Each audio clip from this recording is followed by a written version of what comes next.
Hi, I'm Luana Rubin from eQuilter.com, and this is part 2 of my African Inspiration series.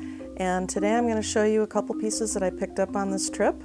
The first one is this beautiful patchwork that was made in the Johannesburg area, and I went to the craft market, which is off of the Nelson Mandela Square in the downtown area. And there was a sweet little man who showed me all of these patchwork pieces, and he said that he made them himself. After I spent some time with him, he confessed that actually his sister had made them, but that's okay. It was nice to know that it was a family business. I bought this piece just because there was so much inspiration here with motif and combining patterns, stamping, and of course the colors are fabulous. It's a lot of fun to play with a patchwork project like this with African fabrics, and you can see in this one there are so many different patterns and colors, and you might think that they're fighting with each other, but when you cut them up and put them all together, it just makes a real eye-popping great project. So if you take a look at some of the African fabrics that we carry, you can see how these would blend right in with a project like this. These have a lot of figures in them. This is one of the fabrics that we have in stock right now with figures of African dancing ladies. But also, one of the things that I really love are these large-scale metallic mask prints. And of course, the metallic gives it a very rich feel. And here's another color of the mask fabric. And then another blue and gold and black. So these real heavy, rich slathering on of gold metallic is also very typical in these projects.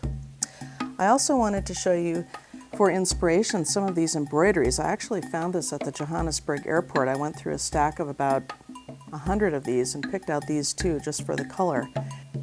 I also wanted to show you these great embroidery pieces that can be used for applique, not only in a quilt project, but also they'd be great in a big tote bag, or especially on an art-to-wear project like a jacket, just as an applique maybe on the back or on the sleeves.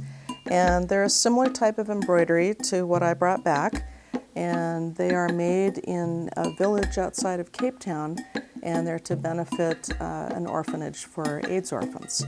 So you can see here we have the alligator, the hippopotamus, the rhino, the lion, the giraffe, and the zebra.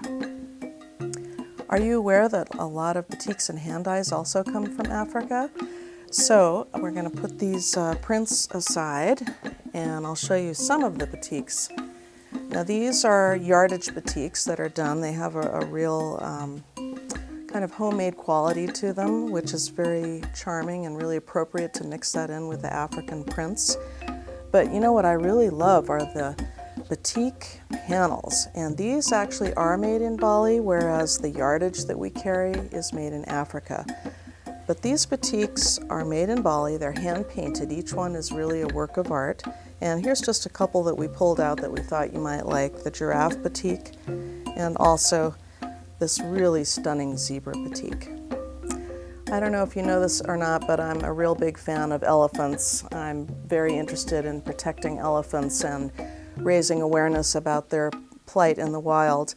And so that's part of the reason why every elephant that we see we buy, including these beautiful hand-painted batik panels that are made in Bali but are depicting African elephants. So I hope that you've enjoyed this little tour of African colors. I hope that'll give you some inspiration ideas maybe for your own African project. Thanks. Bye-bye.